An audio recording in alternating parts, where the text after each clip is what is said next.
Welcome everyone, my name is Rigel and today let's take a look at what we know about Eurovision 2024 as of the week of the contest itself.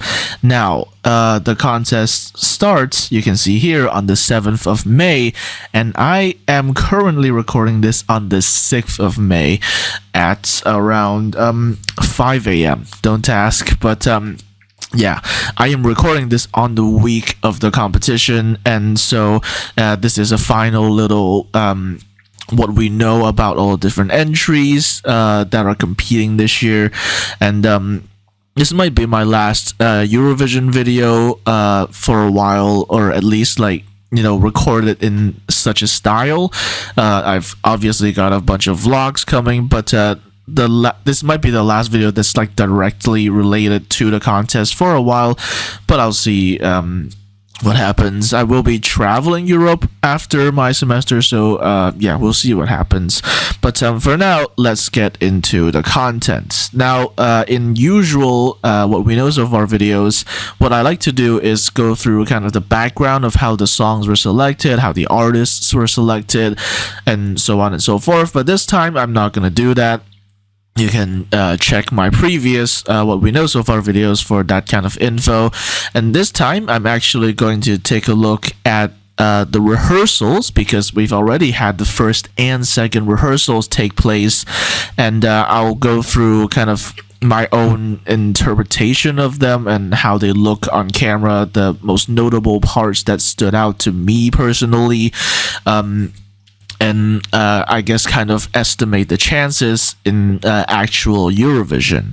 And speaking of chances, I'm also going to be looking at the odds, and now instead of just the winning odds, we also have a lot of the other odds, like who will win televote, who will win jury, who will qualify from each semi, best Balkan, best Nordics, so on and so forth. We'll get to it after I get through the Wikipedia page.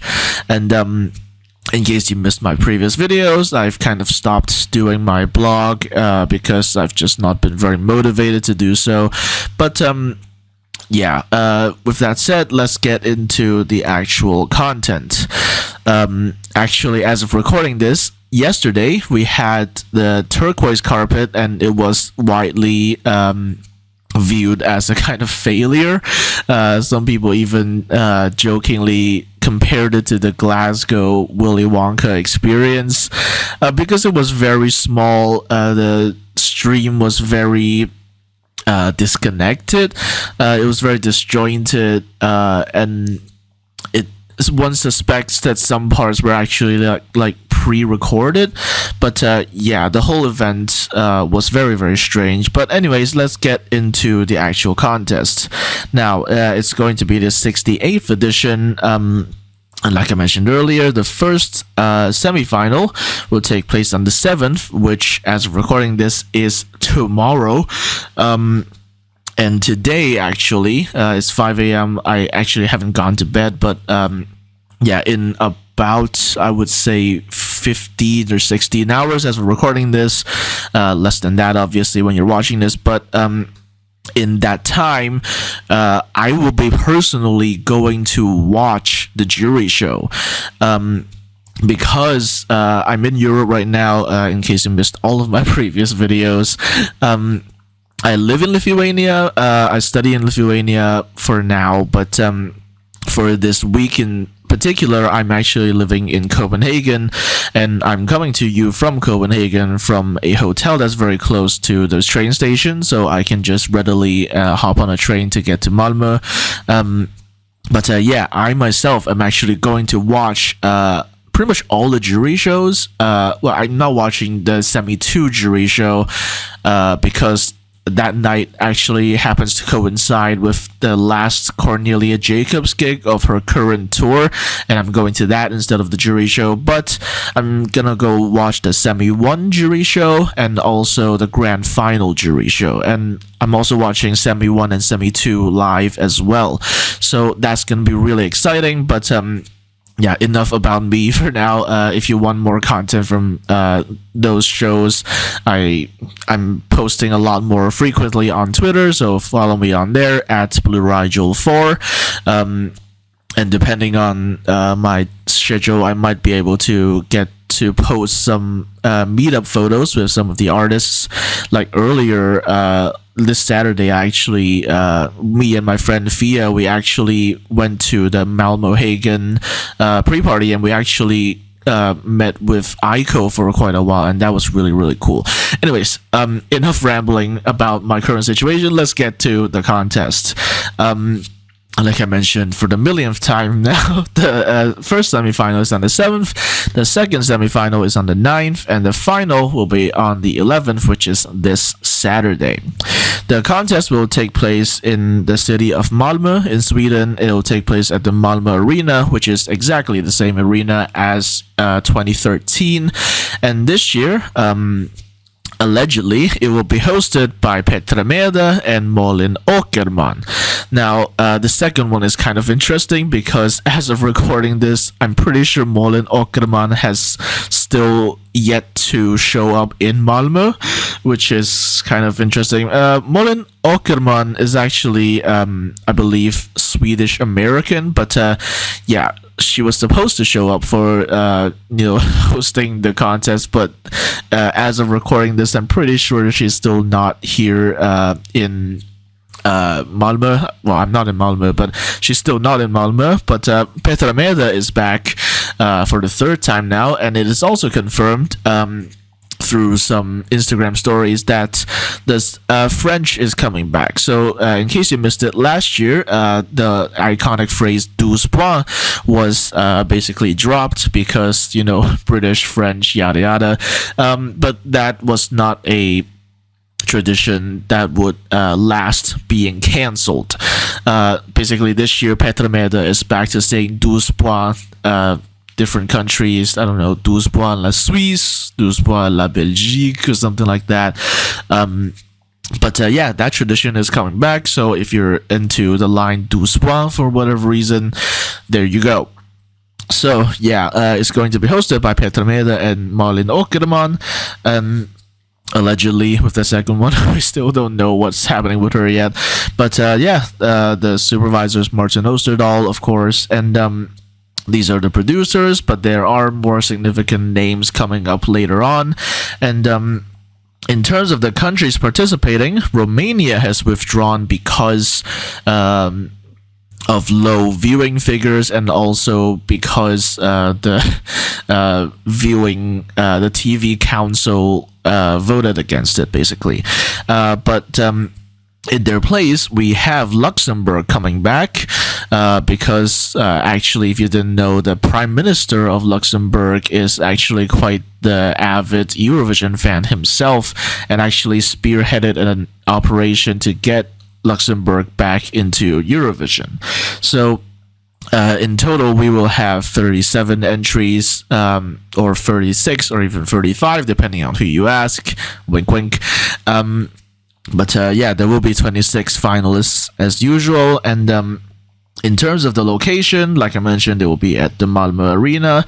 But there's also going to be a Eurovision Village, or actually it's already in place. The Euro Village is already happening, but it's also like much smaller compared to the one in Liverpool. Because of security concerns. I don't think I need to mention why the security concerns are there. It's very well understood. But there was also going to be a kind of Eurovision street thing, and it's kind of still there, but people who have gone there have reported being, practically empty. And actually, it was also found by the Twitter account Israel Break Rules that a ton of the artists who were supposed to perform at the Eurovision Street have pulled out. That being said, there are still some big names at the Euro Village, most notably Kaarija, who will be performing there as well, in addition to being the Finnish spokesperson for the Finnish jury this year. So with that said, let's move on now. There's all these, I'm not really going to talk about them. Stockholm was obviously trying to get the gig, but they, for some reason, proposed some sort of weird temporary arena thing, and SVT just weren't into that. So yeah, they chose the safe option, which was Malmö.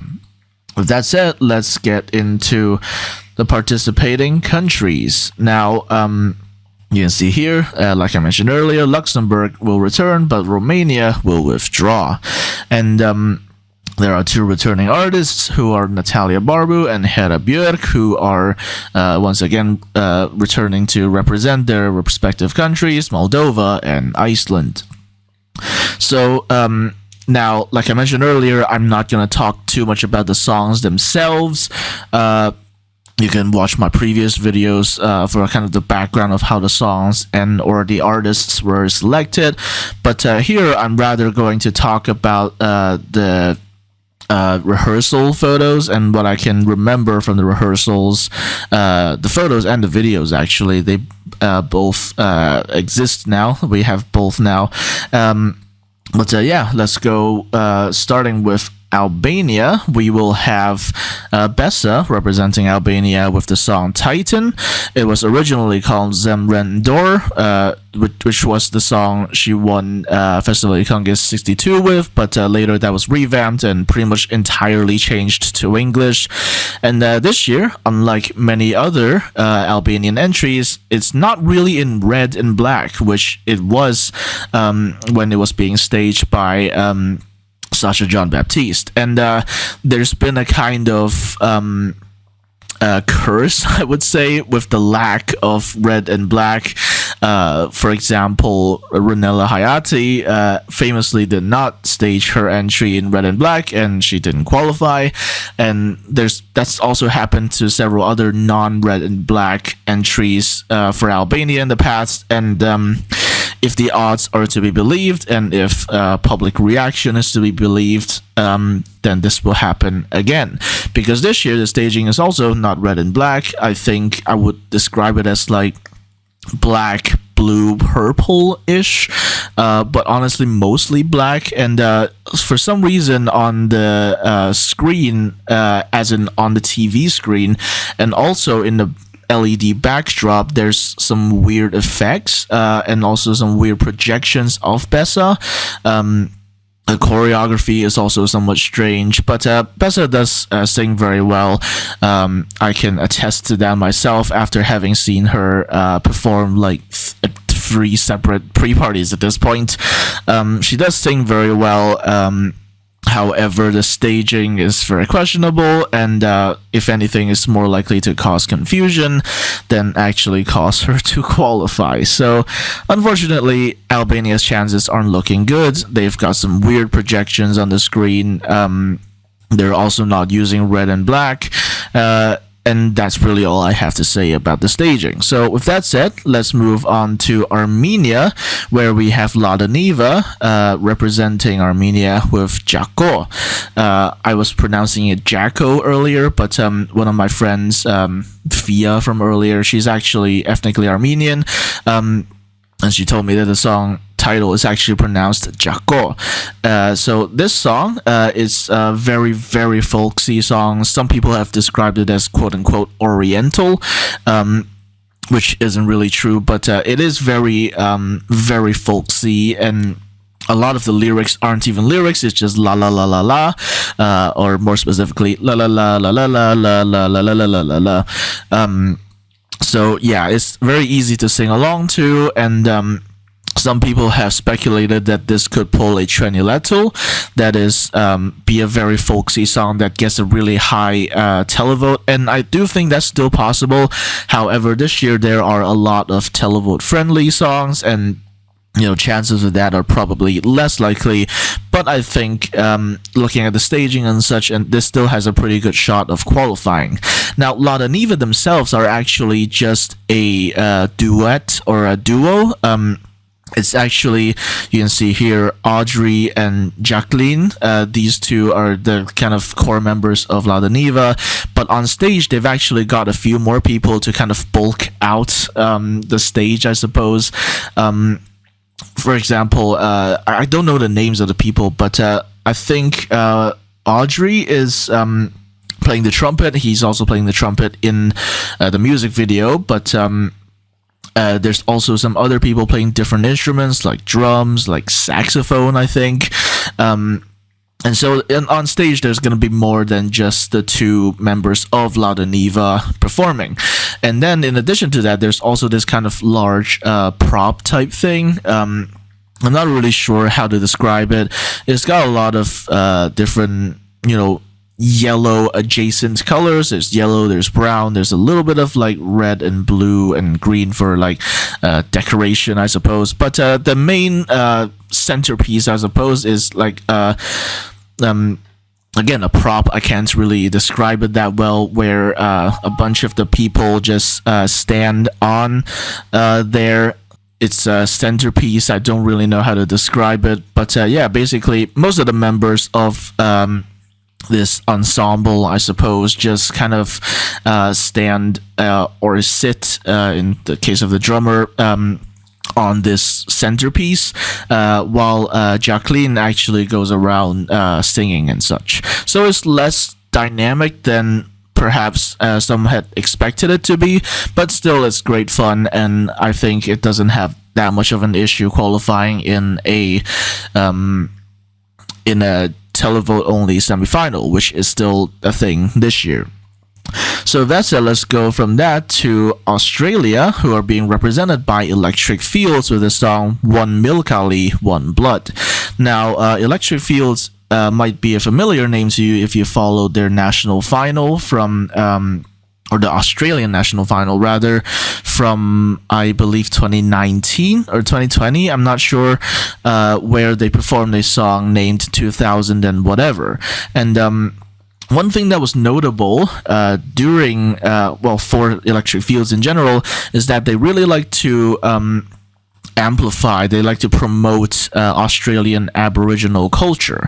So that holds true pretty much for all of their music, but it's kind of like a fusion of, I would say, electropop and Australian Aboriginal traditional music. So for 2000 and whatever, which was their entry in Australia the Size 2019, that was a huge fan favorite. However, it did lose out, and a lot of people to this day still kind of mourn it. But this year they actually were internally selected by the broadcaster SBS, and this time they have come with the song One Milkali, One Blood. Now, I was actually at the Malmo Hagen pre-party, like I mentioned earlier, and this was actually the only pre-party that Electric Fields had shown up to, and Zachariah had actually explained that One Milkali is the kind of twin song to 2000 and whatever. So the two songs were actually written around the same time, but then they decided to go to Australia sides with 2000 and whatever, and then this was the other song in that kind of twin pack, and Zachariah actually said that it only made sense if you listen to both songs not at the same time necessarily, but like one after the other, and it only makes sense in that context. So in terms of language, you can see here, you have English, obviously, but you also have the Yankuni Chachara, I think that's how you pronounce it, language, which is the Aboriginal language that Zachariah actually speaks. And one thing that was very interesting is that during the pre-party, one of the members of the accompanying band actually brought into the venue a didgeridoo. I think that's how you call it in English, but it has a different name in Zachariah's native language. I can't remember it, unfortunately. But they actually brought a didgeridoo on stage in Malmöhagen, and they actually played a kind of ritual song after they performed their Eurovision adjacent song. So that was very interesting, and I think that will be on stage as well. I'm not 100% sure. I'll be honest, I didn't remember the rehearsal from Australia that well. However, of course, the two main members of the group will still be there. But otherwise, I would say the stage is kind of empty from the camera angles and such. And I think Zachariah's face actually shows up on the LED as well, which you will find is actually a recurring theme this year, apparently. So, yeah, that's Australia. In terms of qualifying odds, they're, I'll be honest, not looking good. They, I believe, are ranked like 13th or 14th in the odds right now, but we'll get to that, to see if I'm right or not. But some people have been very critical about the song, others have been more positive. But yeah, Electric Field's finally doing Eurovision. So with that said, let's move on to Austria, where Colleen is representing them with the song We Will Rave. Now you can see that this song has a lot of Swedish songwriters. Basically, Colleen just went up to a bunch of Swedish songwriters and asked them to write something that was resembling songs from like dance pop songs from the early 2010s, and if you listen to it, it really does kind of sound like that. However, there's been, I would say, a little bit of a revamp where they have a kind of dance break where the beat sounds a lot more like drum and bass. So yeah, there's that, and there's been a mixed reception, but in general, a lot of Eurovision fans really love the song. Some people call it dated, however, and the staging is kind of expensive, I would say, because Colleen's outfit is expensive. There's a bunch of dancers. There's pyro as well, I think, and this was a lot more effort than they put into Who the Hell is Edgar? Wink wink. So that is Austria. Now let's move on to Azerbaijan, who are being represented by Fari featuring Ilkin Dovlatov with the song Özinle Abar. Now, I don't know what that means in Azerbaijani. But I will say, in terms of the staging, a lot of it is very gray and very metallic for some reason, and also kind of very mirror-y, very reflective. And actually, for most of the song, Ilkin Dovlatov doesn't even show up at all. So, like, judging from the photos anyway, there's a lot of the photos are just Fari himself. And yeah, that's all I'm going to say about Azerbaijan. So with that said, let's move on to Belgium, who are being represented by Musti with the song Before the Party Is Over. Now, I can't help but pronounce it as Party Is Over, because that's how he sings it in the song. He sings Before the Party Is Over rather than Before the Party's Over.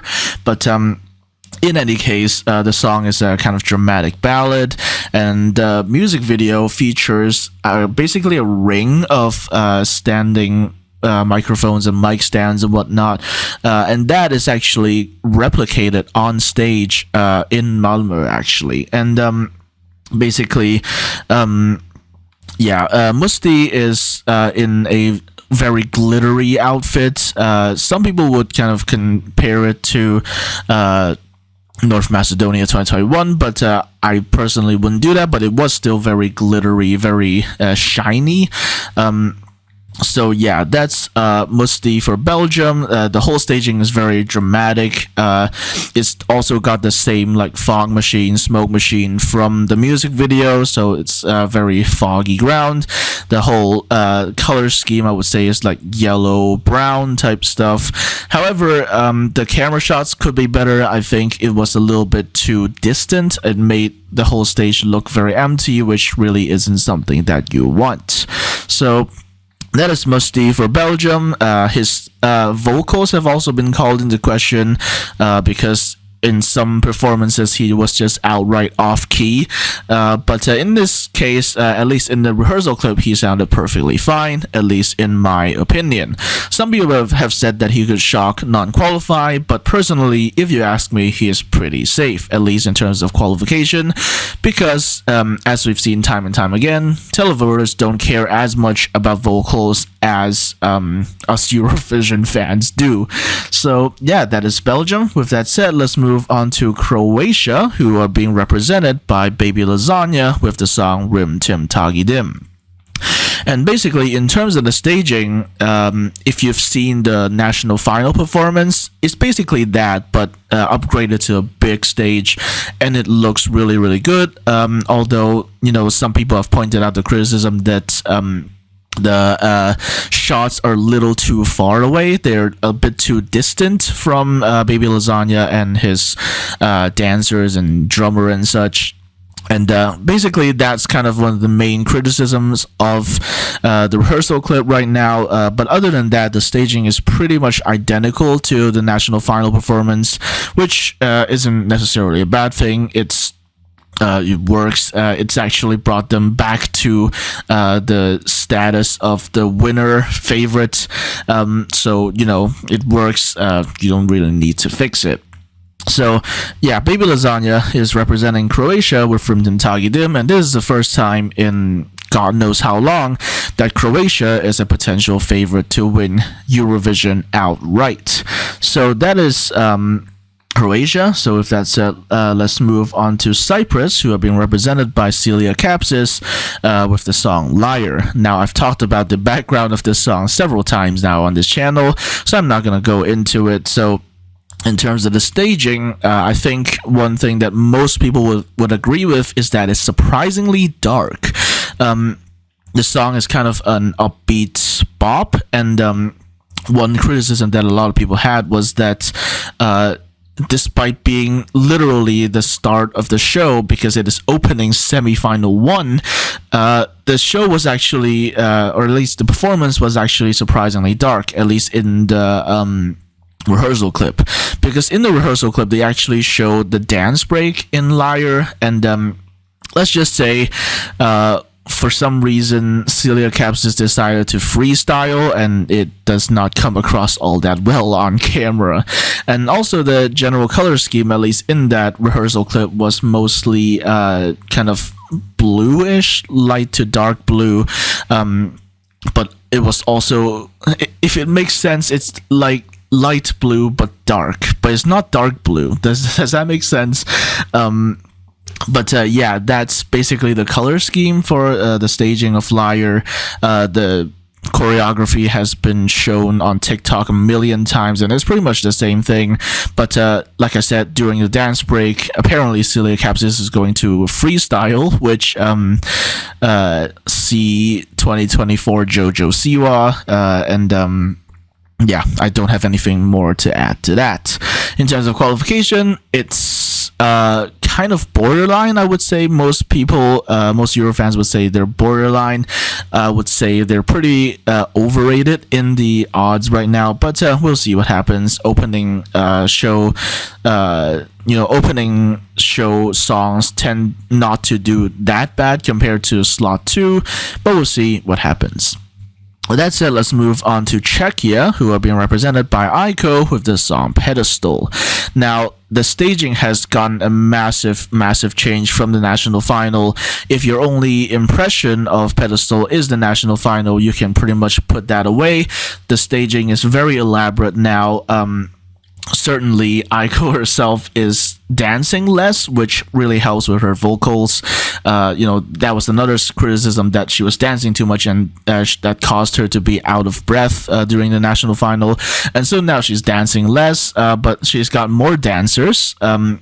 And the song has since also gotten a little revamp, where there's a little bridge in the middle that's kind of calm. And actually, this is one of the first acts this year to be using the cubes, the LED cubes at the top, that is being used by the Czech entry this year to kind of broadcast or project an arguing scene, which was also seen in the revamped version of the music video. So that is something that's added now to the performance. And if you ask me, Aiko's vocals in that rehearsal clip sounded absolutely fine.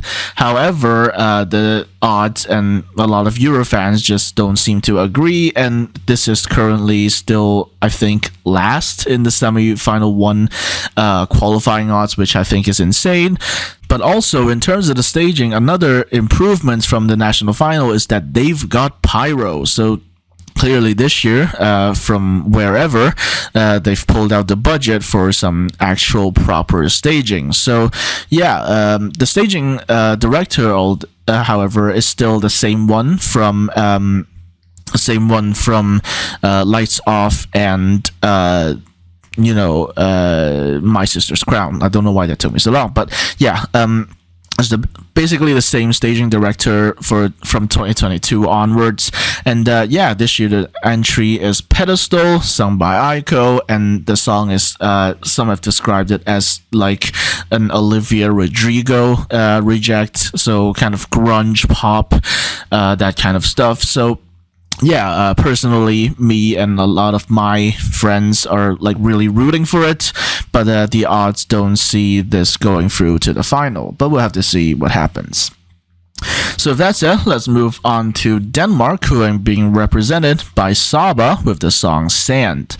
Now, I've already talked about this, but you can see here Melanie Gabriella Hyrapetian is actually the full name of the artist Melanie Weber, who you might recognize from several entries in Melody Festivalen, and who actually also performed at the Malmo pre-party 2 days ago.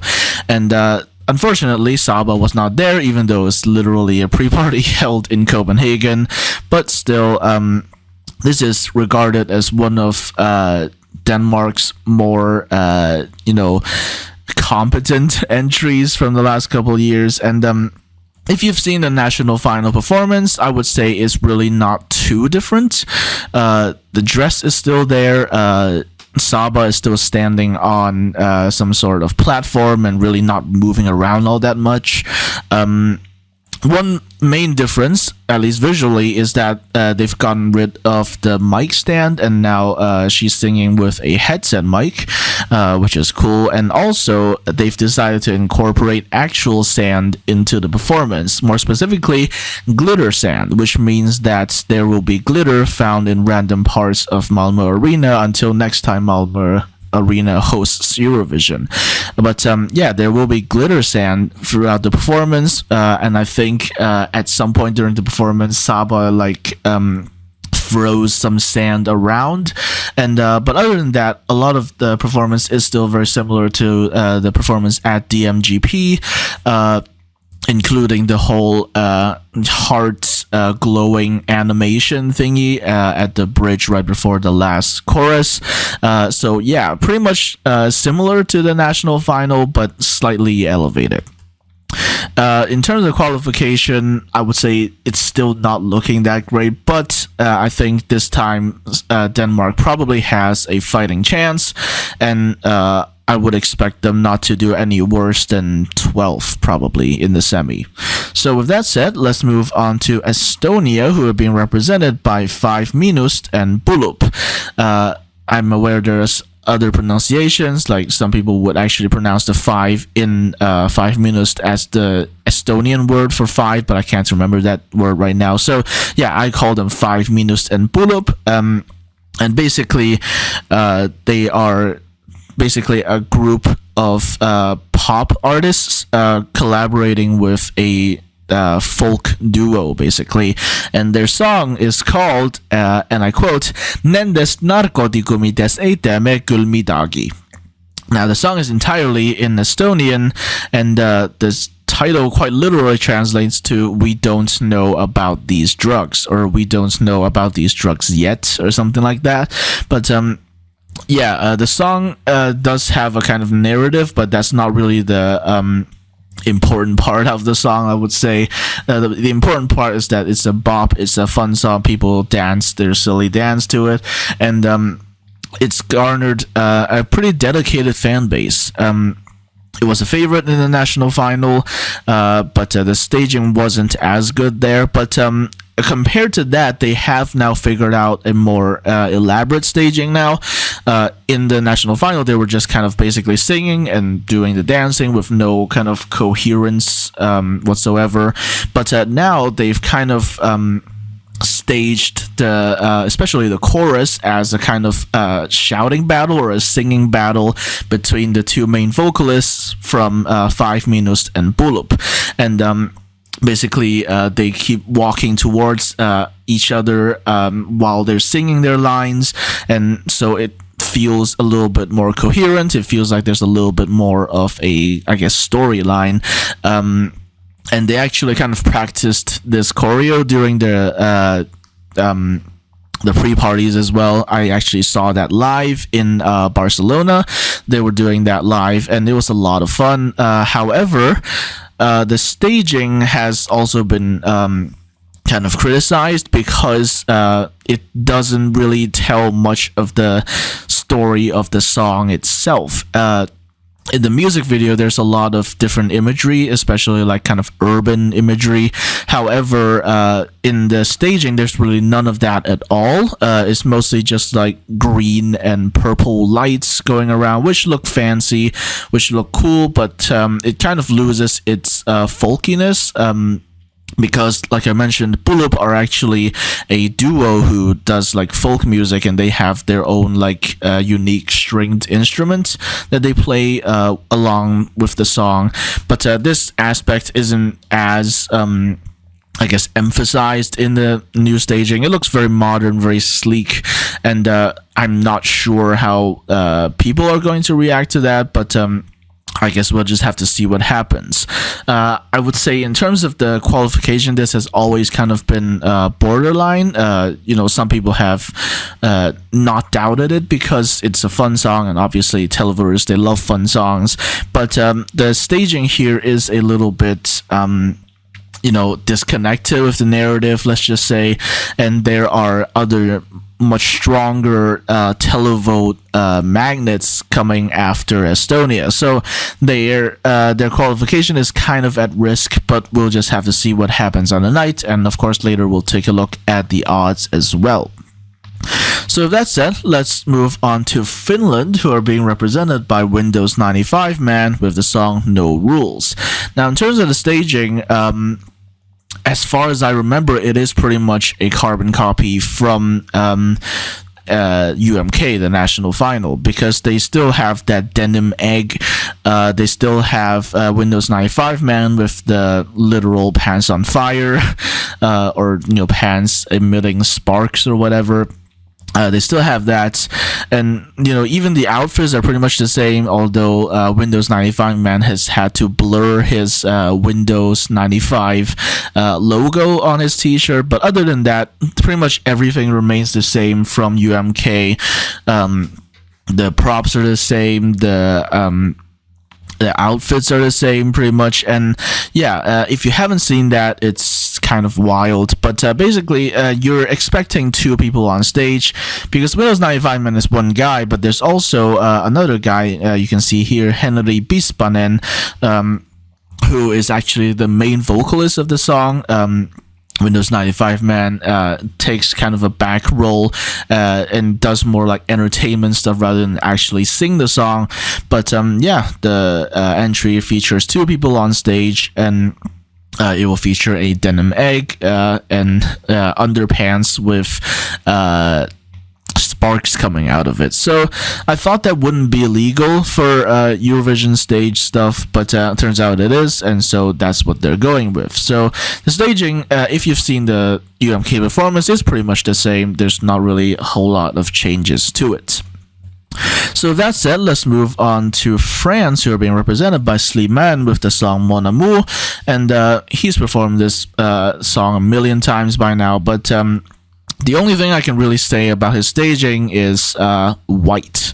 It is very, very white. He's wearing white. The stage, the LEDs and everything are all white. And that's really about it. And also, one other thing is that during the pre-parties, he liked to show off this trick where he could sing the song even while his mouth was 2 meters away from the mic stand. And it looks like he's doing that in the final performance as well. So yeah, in terms of I was going to say qualification chances, but of course they're a Big Five country, they don't need to qualify. In terms of the chances in terms of the grand final, it is expected that they're either going to France is either going to win the jury or come at least top 3, because this is a very classical ballad, and the juries will no doubt really, really love this, as they did in the Euro jury as well. So where actually France won the Euro jury, but yeah, the jury is expected to really, really love this, and it really depends on how the public react to it. So that is pretty much France, and then after that we move on to Georgia, who are being represented by Nutsa Buzaladze with the song Firefighter. Now you can see here in terms of the songwriters, we have Darko Dimitrov, who has done a number of North Macedonian entries. Actually, he's a Macedonian songwriter. He's done a bunch of North Macedonian entries and also a few Serbian entries as well, I believe. But this time he's writing for Georgia. The song doesn't really have a meaning. Like, it really is just a bop written to be a bop. And unlike last year, Nuta actually has quite a bit of budget herself, and that's why we had random artists saying like "Good luck to Georgia" or "Vote for Georgia" and stuff. And this time, the staging, the song itself is kind of just a standard girly bop. There's nothing really too outward about it. It has a dance break. Several other songs this year have dance breaks, but Firefighter, the song isn't really about anything, I would say. But speaking of fire, the staging is very, very fiery. There's tons and tons of pyro, and the camera angles are also really like elaborate. It shows off Nutsa's dance break really well, unlike Cough Cough Cyprus. But the staging, like in terms of the color scheme, is mostly like kind of orange, red, of course, is fire and stuff like that. But the stage is very, very fiery. There's, I think, 4 or 2 other male dancers, I'm not sure. But there are dancers alongside Nutsa. Of course, it's a girl bop. Actually, amongst the kind of girly bop songs, this is actually regarded to be staged one of the best. And in this case, some people would say this is probably Georgia's genuine best chance to qualify in ages. And if this doesn't qualify, it would be kind of surprising at this point. So yeah, that's Georgia. They're actually quite likely to qualify, as if you ask people. But with that said, let's move on to Germany, who are being represented by Isak with the song Always on the Run. Now, this was selected through a national final. There was another favorite in the final called Rick with the song Oh Boy. I think that was what it's called. But in the end, Isak actually won both the televote and the jury in the national final, so he will represent Germany with the song Always on the Run, which is a kind of, I would say, pop ballad, I would say, in terms of the lyrics and the kind of emotions represented in the song. But for some reason, at least personally, it always reminds me of Under the Ladder by Melovin. So I guess you can make comparisons with that. And interestingly, this actually came top 10 or even like 6th or something like that in the Euro jury. So this has given some German fans that hope that this might not come bottom 5, but we'll have to see what happens. In terms of the staging, I think the most notable thing is that the whole thing takes place in a huge house prop, except this house is burning. Of course, it's controlled burning. They have like fuel in places, and they've deliberately made it so it's not actually going to burn down the whole arena. But the setting of the entire staging is basically a burning house and really not much else. So that's Germany. With that said, let's move on to Greece, who are being represented by Marina Sati with the song Zari. Now, Marina Sati is a pretty big name in Greece, and actually Zari, the song, actually went to, I think, number 1 for quite a few weeks in Greece. So it's actually like really popular domestically. And the song, you can see here, there's a ton of songwriters, of course, including Marina Sati herself. But there's also another name, Jay Stolar, who is actually Evangelia's, basically, the musical partner. I don't know if they're actually dating, but they're definitely making a lot of music together. And it is said that Evangelia actually did ghostwrite this song. Now, if you're wondering why there's so many songwriters on this, it's basically because they actually open a song submission period for different people to send songs in, potentially for Marina Sati to sing. And one theory goes that basically a bunch of songs were actually merged into this to create Zari, but despite all of that, the song actually isn't all that disjointed. It still sounds very coherent and actually, more importantly, very characteristically Marina. And so yeah, it's a very Greek sounding song. It's got a lot of traditional instruments in it. The music video is hilariously camp. It's got a lot of like 2000s era graphics in there. There's like even shots of Marina Sati pretending to be a tourist guide. Yeah, the music video is hilariously camp. Unfortunately, I would say very little, if any, of that campness actually transfers to the Eurovision stage, because Marina Sati actually decided, daringly so, I would say, for the entire performance to be filmed with one camera and one camera alone. So one poor cameraman has to walk and run around the stage basically for the entire performance, and there are no like long shots or anything like that, which is a very daring idea. However, in this case, at least in the rehearsal clip, it doesn't look that great, especially when Marina and her dancers are doing this sort of towel or handkerchief choreography. You can visibly see Marina and her dancers pulling out the handkerchiefs from their like I guess socks or something like that, and that's just not a good look in general. It's just not a very smooth look. But I think in terms of qualification, this will still go through because the song is just so different from everything else in the semifinal, and it's just very distinctive.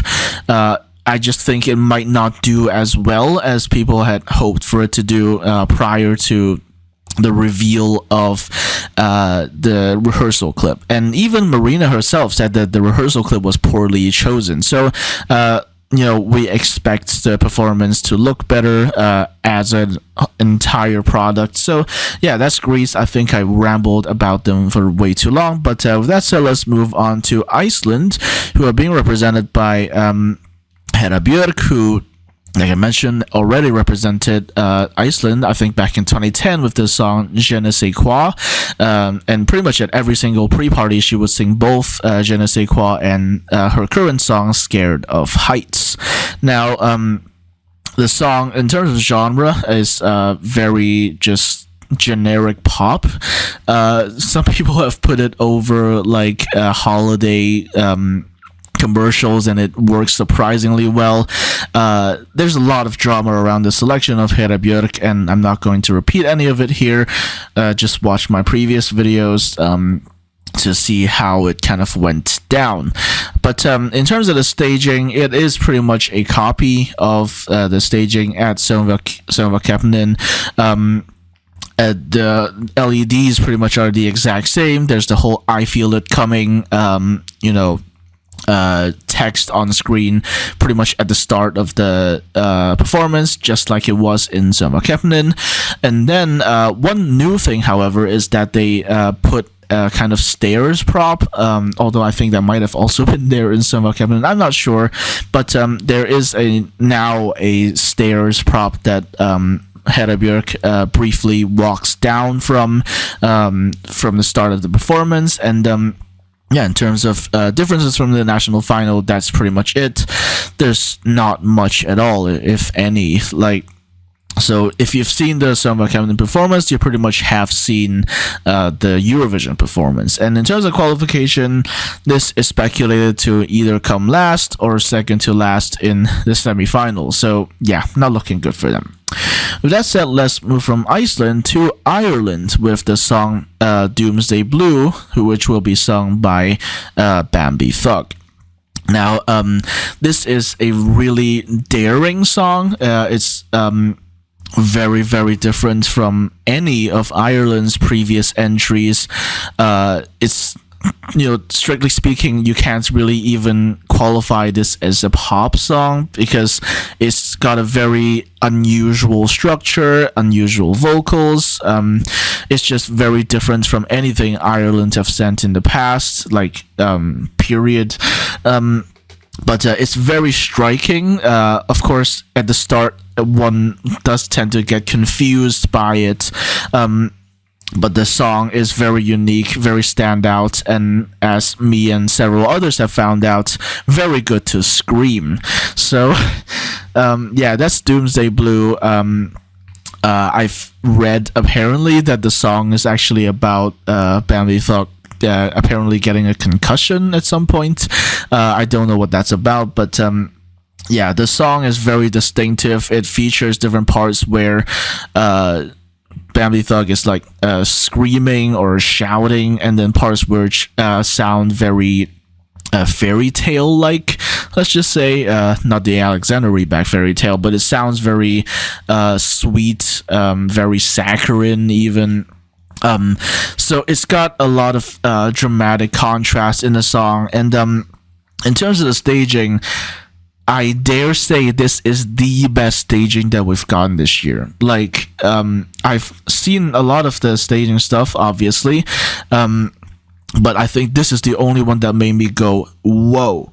Because one thing about RTE, the Irish broadcaster, is that for some reason they always have a lot more budget for staging than they have for running an actual competent national final.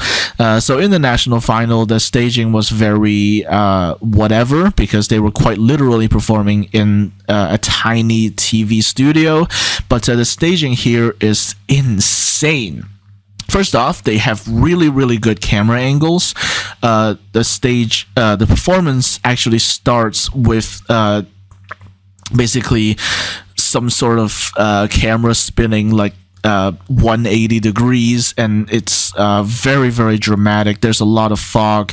In later photos, you also see that there's a kind of ring of candles surrounding Bambi Thug and their dancer. It's very dramatic, everything, and the camera angles are also really precise, really on the spot, really on point, and it's really I've said really 3 million times at this point, but it's incredibly precise. It's very well thought out, and everyone just freaked out at this. Like, I genuinely think that this song could come top 5 in the grand final, which is really not a thing you can say for a lot of Ireland's entries. But yeah, clearly this year the staging budget was actually paired with a good song, and in this case we've created a masterpiece. And I think Ireland have gone from borderline qualifier to a pretty firm qualifier, which is saying something for a country like Ireland. So yeah, by the way, Bambi Thug uses they them pronouns, so please respect that. Thank you very much. But yeah, Bambi has been an icon throughout the entire season. In fact, they're one of the few outspoken Palestine supporters in amongst the participants this year. And actually, in the performance, I don't know if they have it regularly, but in the performance they actually have an ogam or ocham, I'm not sure how you pronounce it, but they have a text in the traditional script of Irish before they adopted the Latin alphabet. They have a text in that script which spells out ceasefire. So some people have called that performative activism, yada yada, but I don't want to get into that discussion right now.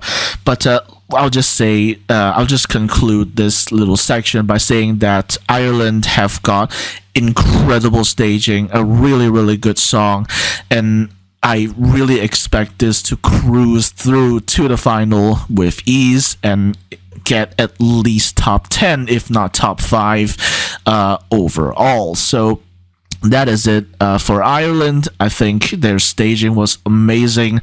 I'm not the only one who thinks that amongst all of the rehearsal clips, Ireland's was actually probably the best. So yeah, and for the nerds who like aspect ratio stuff, the performance, at least at the start, actually is in 4:3 instead of the traditional 69.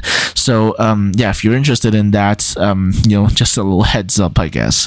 So if that's said, let's move on to Italy with Angelina Mango, who won Sanremo 2024 with the song La Noia, which translates to the boredom.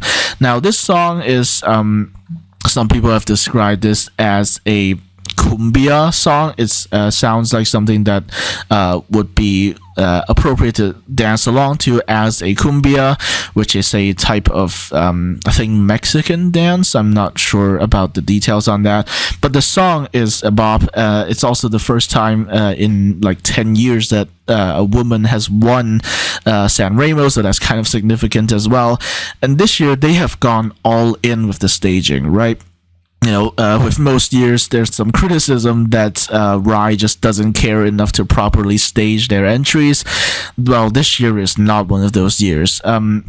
Angelina Mango is outfitted with a very trendy outfit, and actually she's changed her outfits. We're not really sure which one she's gonna go with for the final performance, but we'll just have to see. And the song is a bop, and in terms of staging, there's a lot of I would say roses on the LEDs and also the LED floor, and she also has I would say 4 dancers with her. And in the performance, in the rehearsal clip that we received, basically it showed off not only the drop of the song, not only the chorus of the song, but also the part where Angelina pretty much sings a cappella. There's a part where all of the instrumentation just stops, and it's just Angelina Mango singing a cappella, no backing track, no nothing. And in that shot, even though she does have 4 dancers, they are cleverly hidden. It's very clear that they want to emphasize Angelina Mango can sing like this without any help whatsoever, and I think that's a really good move. And in terms of the chances of Italy in Eurovision this year, some people are saying they can just win outright, and I think that is certainly a possibility. But in terms of overall, it might lack a little bit in the jury department, but we'll have to see how things pan out. And of course, we haven't seen the entire performance yet. So with that said, let's move from Italy to Latvia, who are being represented by Dons with the song Hollow.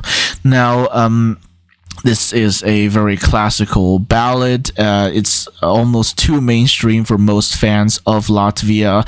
However, it has been described as Latvia's best chance to qualify, and people have said, and I quote, "This just sounds like something that would qualify."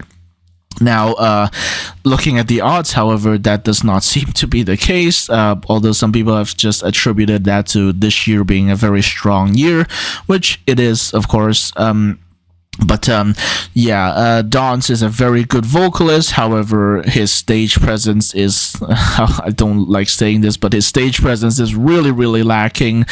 Half the time he's just standing there singing. He doesn't show much emotion on his face. He doesn't move around a lot even, but his vocals are very good, partly because of not moving, I assume.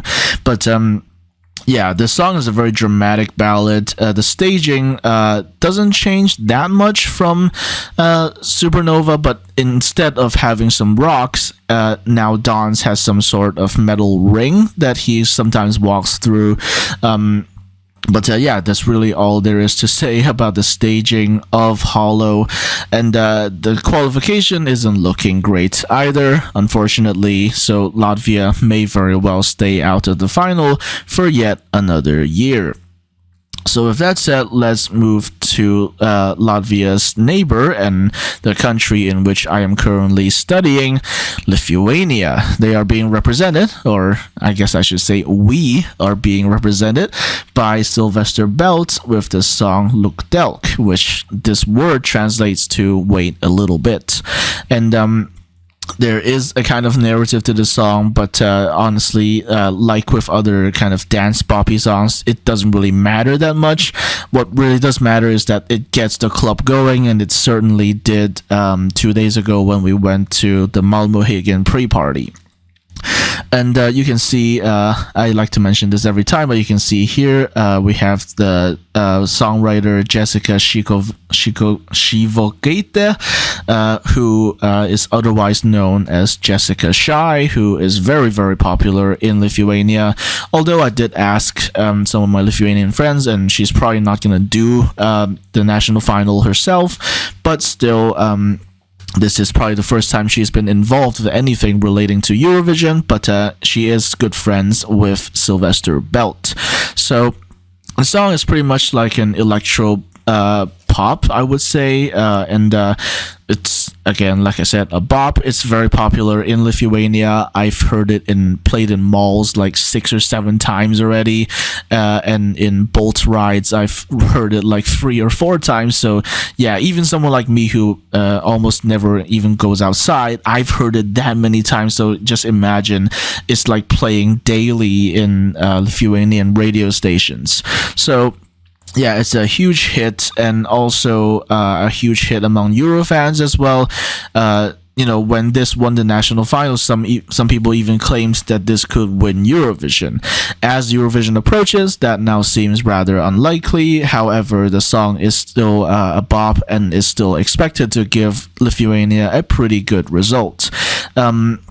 In terms of the staging, it is pretty much identical to the performance at the national final, Eurovizija LT, and the staging is pretty much identical. However, one change that did happen, and that which you're probably not going to notice, is that one of the dancers was swapped out for one of the people who actually choreographed the song and was actually the green room host almost during the national final.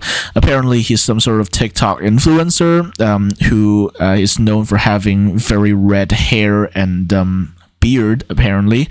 Sorry, not beard, mustache. He has red hair and a red mustache, which is interesting. But yeah, he's a TikTok influencer, but more recently, he's actually helped choreograph Luktelk and was also, like I said, the green room host in the national final. And now it's found that he will also be one of the dancers in the final performance, which he was not actually during the actual national final. So that's one of the things that's kind of changed, and also the outfits for the dancers have changed as well, and this has been criticized because the outfits kind of look weird, but they have said that they're not really changing it either way. So with that said, let's go from Lithuania to the returning country, Luxembourg. Now, Luxembourg this year is being represented by Tali with the song Fighter, and Tali is actually, you might even say, not that Luxembourgish. Basically, she was actually born and raised in Israel. She stayed in Luxembourg for a few years, does not speak Luxembourgish, barely even speaks French, and actually currently lives in the US. And you can see here, the song was not actually written by her at all, and I'm not going to go into that any further. But yeah, she will be singing the song Fighter, and the song is about someone who's basically keeping up the fight. And the staging, I would say, I haven't paid much attention to it, I'll just admit that much. But other than having some pyro, I would say is pretty much identical to the national final performance, because the national final performance was already pretty expensive and had dancers and everything, and the dancers are still there, and the main difference, I would say, is that there's pyro now, and really that's about it. There's no props or anything like that. So with that said, let's move on to Malta, who are being represented by Sarah Bonici with the song Loop. Now, the name of the game here is basically a really elaborate choreography. Like I mentioned, lots of girl bops this year, and the choreography is really elaborate. It's pretty much doing the same choreography from the pre-parties, and the main highlight of said choreography is when two dancers actually quite literally take Sarah Bonici for a loop as she gets turned upside down very briefly and then put back upright, and that's kind of the highlight of the performance, I would say, and also the choreo. And there's gonna be a lot of choreo in the song, and personally, if you ask me, this should be qualifying, but because it's Malta, this is currently, I believe, second to last in the qualification odds, which is a damn shame. Because Sarah Bonici sings very well, the song is performed very well. The only real criticism, I would say, in terms of the performance and the choreo and such, is that the camera angles are kind of slow. They don't accurately reflect the intensity of the dance break, but still I would say this is definitely better than Cyprus, but not as good as Georgia. But I feel like this should still be qualifying, but we'll just have to see what happens. Like I said, the odds don't really favor this one. Another one that the odds don't favor, does that sound mean? I don't really know. But another song that's not really favored by the odds is Moldova, because the song is just not deemed as particularly strong. Natalia Barbu is representing Moldova with the song In the Middle. Now, the song, I'm not really sure how to describe it genre-wise. However, I can tell you about the performance. Unfortunately, they've gotten rid of the other backup singers slash dancers. In the national final, Natalia Barbu actually had 4 accompanying dancers. I don't know if you want to call them dancers, because all they do is play the violin, which Natalia herself also does. However, for some reason, I'm not really sure why, in the on the Eurovision stage, they've gotten rid of all 4 of those dancers, and it's just Natalia herself alone on stage. And looking at the rehearsal photos and also the actual rehearsal clip, it just seems very empty. One highlight, I guess, is that there's one shot where Natalia is filmed from the front, and at the back in the LED, they have a giant wings graphic, which looks kind of cool. So it looks like Natalia Barbu has wings and stuff. But other than that, I wouldn't really say the performance is very exciting, let's just say. But Natalia Barbu, for what it's worth, does sing the song very well. Her vocals are very good. But the song, let's just say, is not particularly exciting, and currently this is fighting with Iceland for being bottom 2 in the first semi-final. Who will not be bottom 2 in their semi-final, however, is the Netherlands, who are being represented by Joost Klein with the song Europapa, which you can also pronounce as Europapa. I personally say Europapa, but in the song it's pronounced as Europapa. But basically, in terms of the title, I only just realized this like 2 days ago, but Europapa is a pun. It's wordplay between Europa, which means Europe, and Papa, which means father, obviously. And this song actually is dedicated to Joost Klein's parents, who passed away when Joost was very young. And there's actually, despite the song being a very fun and upbeat song, there's actually an outro to the song, which is very somber, very sad even, very personal for sure. There's this outro which featured in the music video but not on the studio cut, but it will be in the final performance for Eurovision.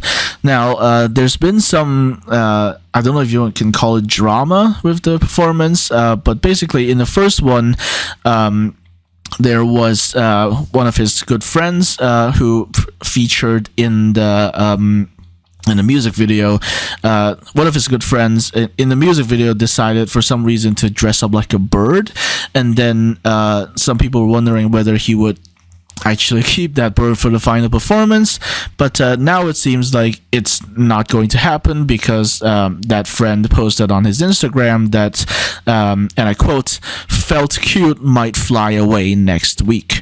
So that bird outfit is probably not staying for the actual Eurovision performance. But otherwise, from the rehearsal photos and such, I would say the performance isn't as exciting as it was kind of advertised to be. A lot of the shots are very wide. The background is just a lot of plain colors. So yeah, it's a little bit underwhelming in terms of the staging, and I think a lot of people who initially were discussing this winning the contest are now not really talking about that anymore. But this could still stand to do very well in the contest and bring a very good result for the Netherlands indeed. So with that, let's move from the Netherlands to Norway, who are being represented by Gote with Ulveham, and pretty much from the national final, it's the same, I would say, except maybe slightly more distance. The camera cuts are a little bit more distant, but the whole vibe is still there. It's a little bit brighter for some reason. I'm not really sure, and there's certainly less fog or smoke on the ground, but there is still some, and I'm hoping that they're just holding back and just using more of it on the like semi-final performance. But otherwise, other than that, it's like a little bit brighter. But other than that, there's not a lot of major changes to the performance from MGP, which I thought was already really, really good. And so yeah, don't fix what ain't broken and all that. So that's pretty much it from Norway. With that said, let's move on to Poland. Or actually, right before that, let's talk very briefly about Norway's chances.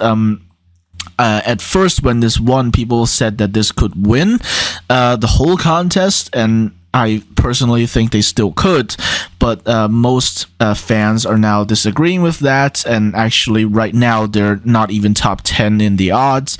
But personally, I think they're being a bit underrated, and this could stand to do really, really well, especially with rock fans, because this is a really good song performed live, and Gote are really, really good live performers. So yeah, we'll just have to see what happens. However, I still think this could stand to do really, really well in the contest and qualify very, very easily. So with that said, let's move on to Poland, who are being represented by Luna with the song The Tower. Now, in the music video, Luna actually plays chess, which, fun fact, she actually admitted she doesn't know how to play chess, apparently. But yeah, in the music video, she played some chess, and that concept was actually carried over to the Eurovision stage, because this year, the Polish entry is being staged by the person who staged Embers. You might remember the two big hanging trumpets, and that staging director has brought that same concept to Poland by having two big chess pieces, I guess. I'm not really sure what the technical term for them is, but yeah, there's two big chess pieces, and basically Luna is on top of one of them at the start of the performance, while there's a dancer on the other one. And it's been criticized a lot by Polish fans because there's a lot of choreography for some reason, which wasn't even there in the music video.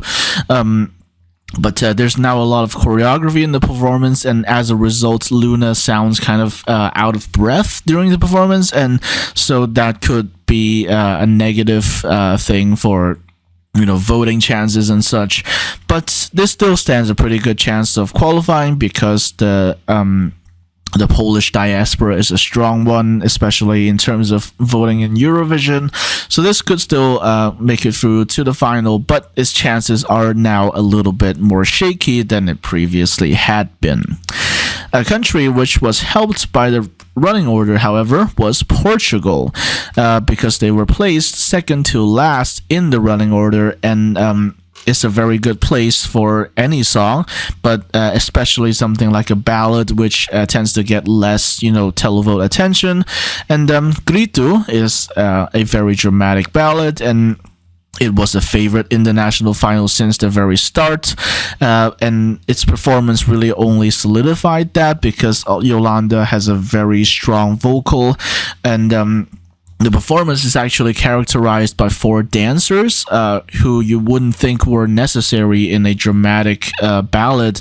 However, there are 4 dancers, and I think personally they really accentuate the song. They really make it sound good and look good. It's very visual now instead of just being a strong vocal performance. It's also very visual, very physical, I guess.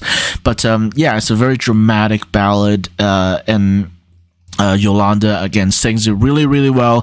She holds a long high note with ease, pretty much, and it doesn't sound like she's struggling at all with the performance.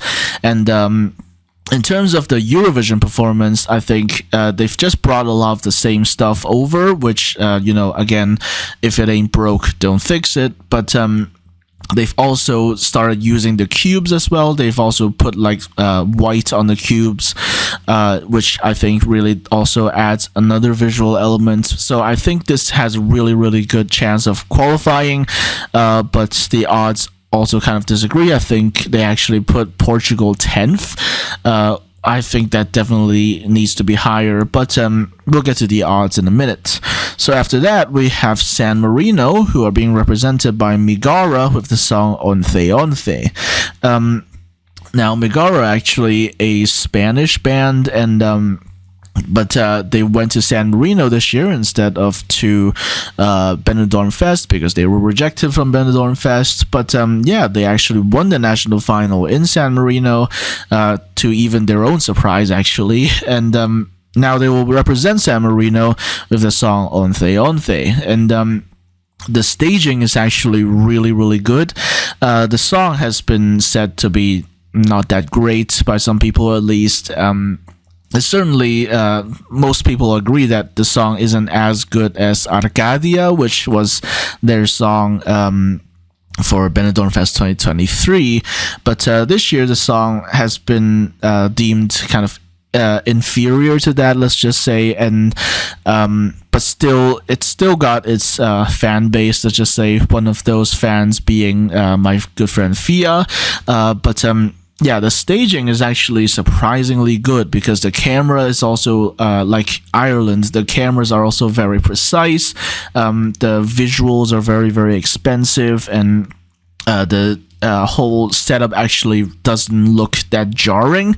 Like with most acts, there's this feeling that the stage is like very empty, but you don't really feel it that much with Migara, with San Marino, and in terms of the color scheme, it's pretty much the same as the national final, i.e.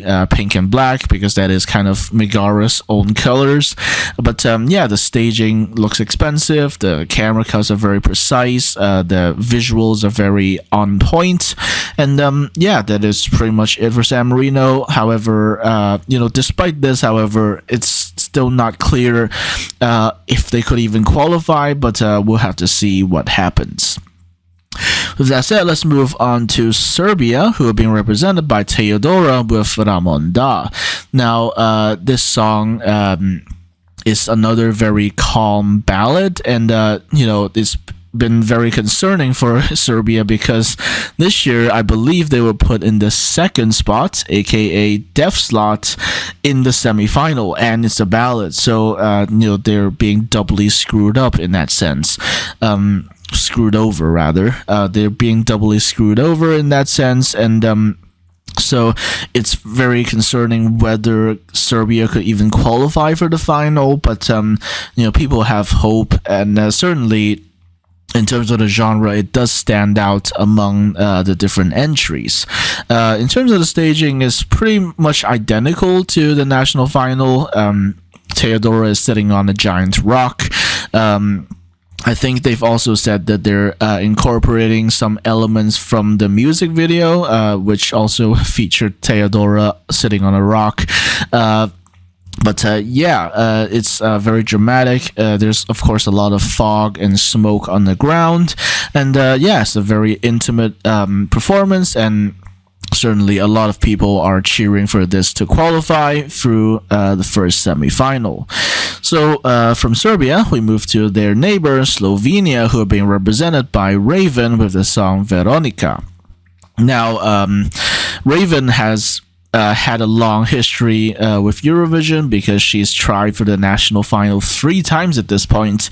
Until this year, she was internally selected. But this time, she's coming with a song called Veronica, which actually talks about Slovenian folklore, I believe.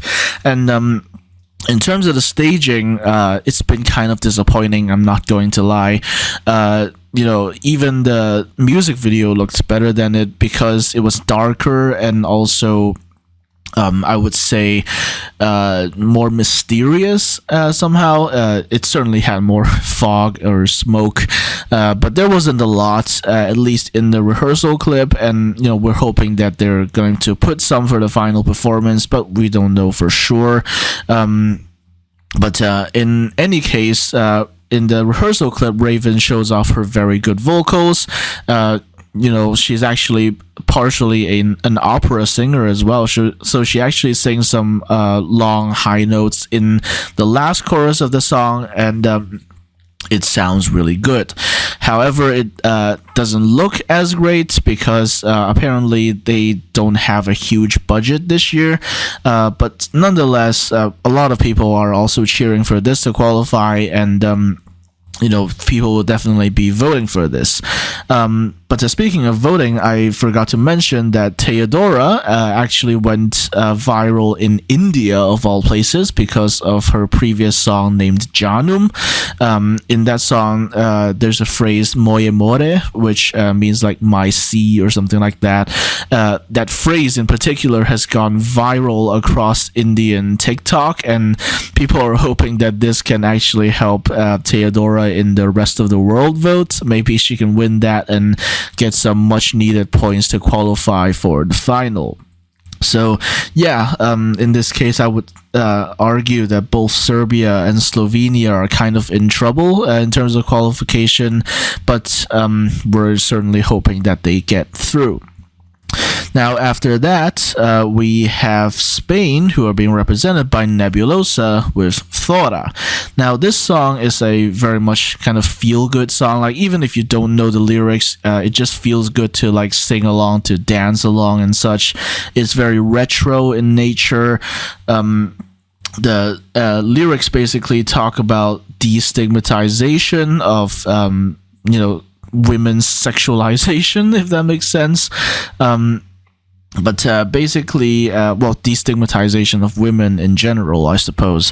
But the song is very, it's just very feel good. Personally, I don't know if that's the correct descriptor in general, but it's very feel good to me. It's very fun to like just bop along to it.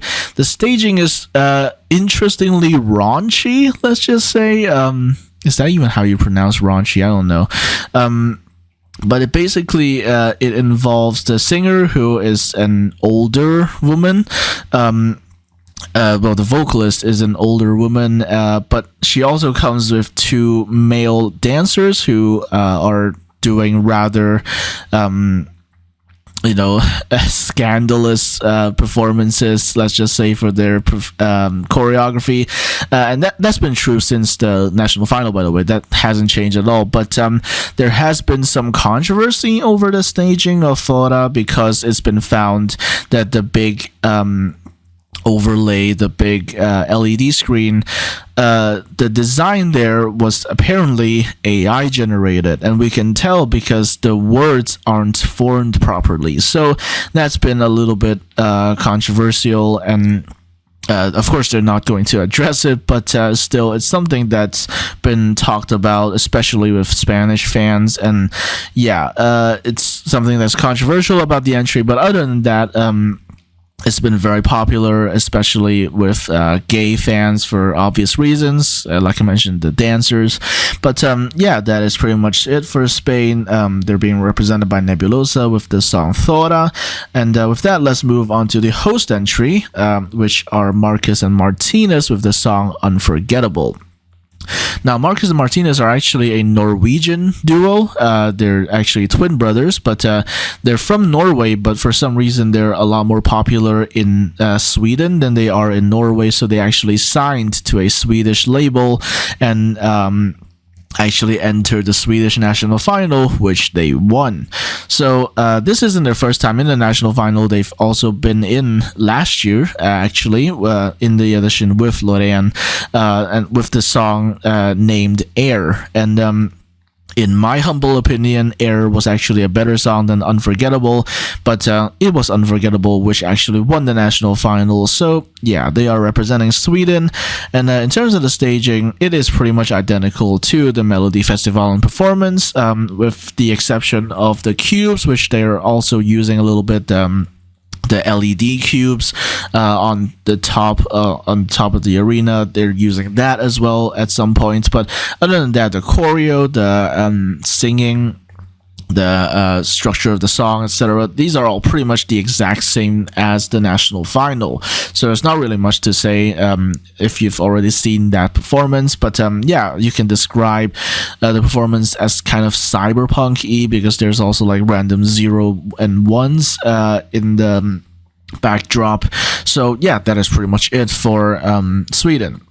But in terms of the chances, people are thinking that this is probably going to come top 10, but bottom top 10, as in like 6th to 10th or something like that. So yeah, that is Sweden. From Sweden, we move to Switzerland, who are being represented by Nemo with the song The Code. Some people have also pronounced their name as Nemo, which is also an acceptable pronunciation.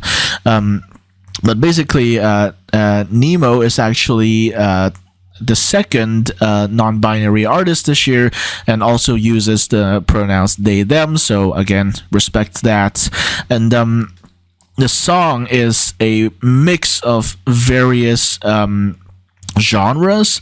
I think the most notable, I would say, it's a mix of pop, opera, aka popera, and rap and drum and bass. So if you can somehow picture that, that's basically The Code. And you would think that would be very jarring, but somehow it just melts together very well. It actually just very, very cohesive, and it actually flows really nicely. But in terms of the staging, there's been a lot of speculation as to how it could be staged. Some people are thinking maybe they could have some sort of grand decor like they had in the train, which they featured in the music video of The Code. But actually, instead of that, they've gone for one big prop, and that prop is a turntable. Basically, Nemo, who is dressed in pink, will be dancing, well, not really dancing, but will be on the turntable for quite a bit. They're actually going to be moving on and off the turntable. There's actually several shots of the rehearsal footage of Nemo actually just jumping off of the turntable. It's not very high off the ground, so it's fine. But it seems like there's going to be a lot of like gymnastics relating to the turntable. And in fact, the rehearsal footage shows Nemo singing the last chorus of the song, and they're actually pretty much spinning on the turntable the entire time. It's a slanted turntable as well, by the way, but Nemo still sounds perfectly good. Their vocals have not been affected at all by being on the turntable, but yeah, they sound really good. And there's also operatic parts, and yeah, it has definitely led to some discussion as to whether this can still win, but this is still one of the firm favorites to win, which we'll get to after I talk about all of the songs. But yeah, Switzerland is one of the big favorites to win, and I would say this hasn't really been diminished that much by the rehearsal footage. Certainly, most people, or at least myself, expected it to be more colorful, but it's not really that colorful. The main center point is Nemo, who is themselves very colorful. Again, like I mentioned, they're dressed in pink and everything, but the stage, the LEDs and such, aren't really as colorful. It's just like mostly blacks and grays and whites. So yeah, I think that's probably on purpose to show off Nemo as the centerpiece, obviously. So we'll just have to see how that strategy works out. The staging was done in conjunction with one of the staging directors who also did Cha Cha Cha and also Heroes. So clearly they know what they're doing with cameras and such. So we'll just have to see how it turns out. So with that said, let's move on to another favorite to win Eurovision, and that is Ukraine, who are being represented by Aliona, and Jerry Hale with the song Teresa and Maria. The song is also a kind of mix of genres. The main chorus is like very anthemic, but in the middle, Aliona also does a kind of rap, which is very, very fast. But in terms of staging, I would say Aliona actually isn't all that prominent at all, because in the rehearsal clip that they showed, it was just Jerry Hale at the end singing the last chorus, and as she's like ascending some sort of rock type prop. So yeah, there's gonna be a prop. It looks like a cliff, I guess you can kind of describe it that way. But I would say in terms of the photos, Aliona really isn't all that prominent at all.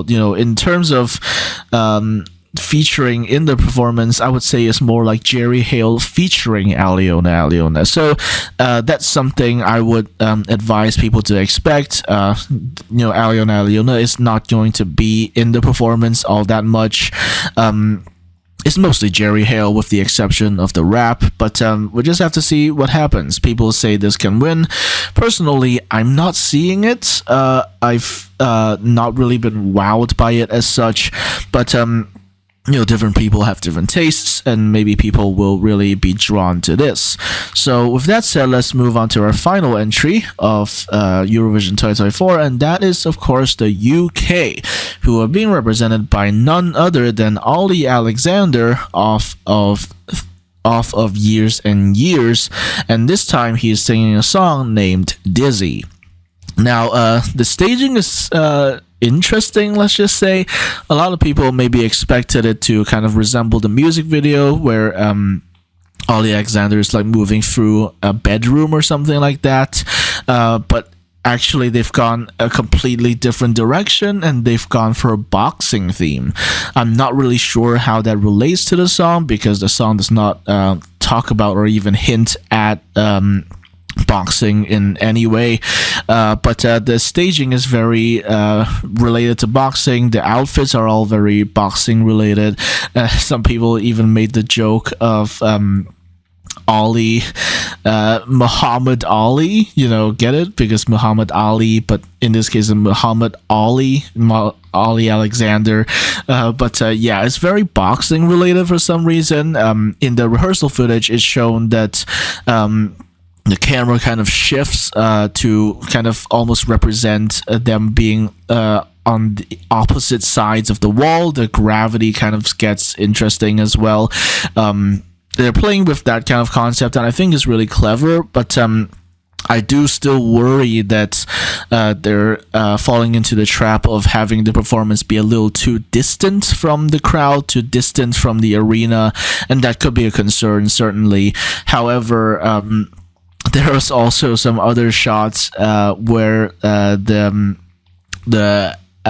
dancers are being rather homosexual, let's just say, and that certainly got its own demographic. So they have now risen in the odds. They have returned to the top 10 now. However, in general, not a lot of people expect the UK to outright win the contest.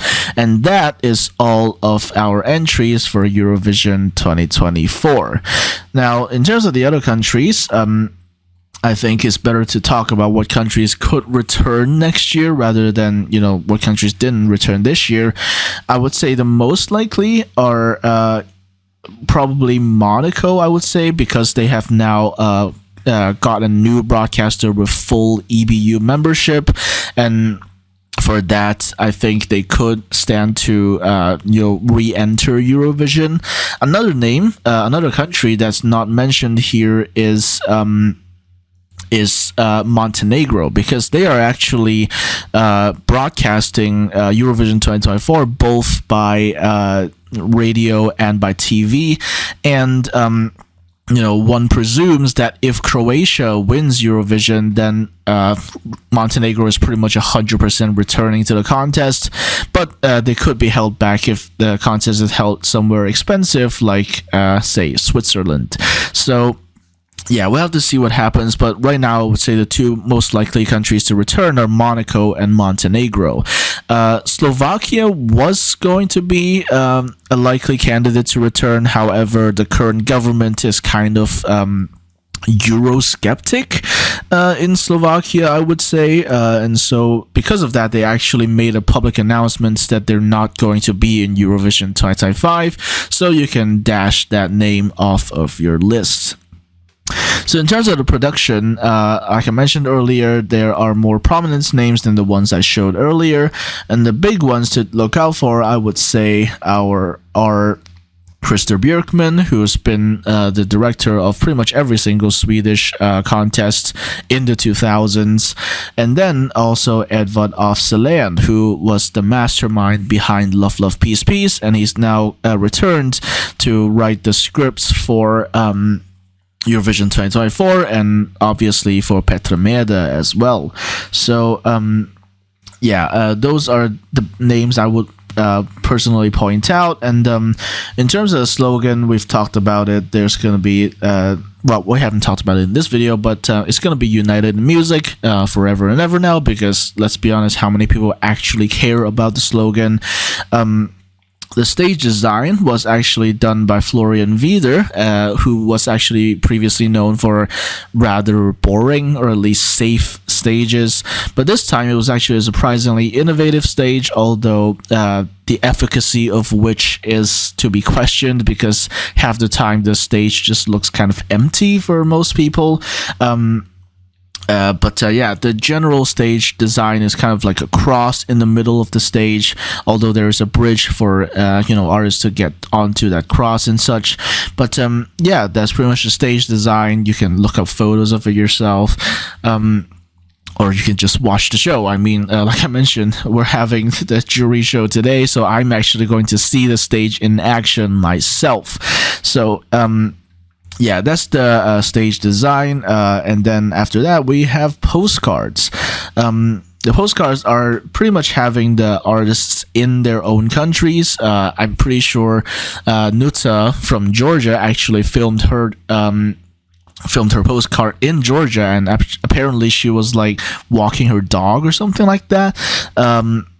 But you can also see here, it will be shot through selfie mode. Basically, it's a selfie camera. The phone camera set to selfie mode. But basically, that's part of the postcard. And after that, we also have the presenters, like I mentioned, Petra Mede and Malin Åkerman. However, Malin has yet to show up in Malmo, so I'm not entirely sure what's going to happen to that. But after that, we also have Elektra and Tia Coffee, who are two drag queens who actually hosted the turquoise carpet, but unfortunately I've been told that Elektra was not a very good host.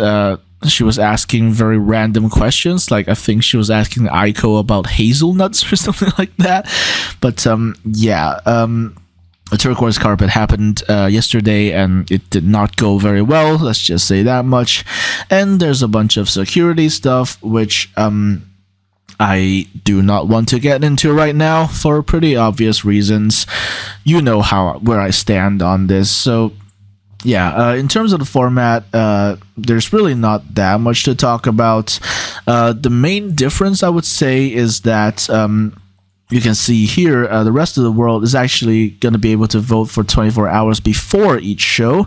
That actually doesn't count me this year because I've got a Lithuanian phone number this year, and I can't really use my phone number from East Asia. So yeah, the rest of the world thing doesn't really affect me, but for other people, it certainly affects them because, for example, actually, 2 days ago at the Malmo pre-party, I actually met a guy who came all the way from Chile to Copenhagen, which is absolutely crazy. But yeah, there's a lot of people from other parts of the world who would certainly benefit from this rest of the world voting extension. There was discussion over changing the jury in the grand final. However, that obviously has not happened. But another main change, I think is happening. I'm not really entirely sure. I think you're going to be able to vote at the start of the grand final now, instead of having all the songs performed first and then you start voting. But I'm not entirely sure about that. It's not really mentioned here, so I don't really know. But one thing that was definitely changed was the draw option of producer's choice. Basically, in the grand final, there would be, I think, 6 draw options that are first half and 6 that are second half, and the rest of the 14, I believe, are producer's choice.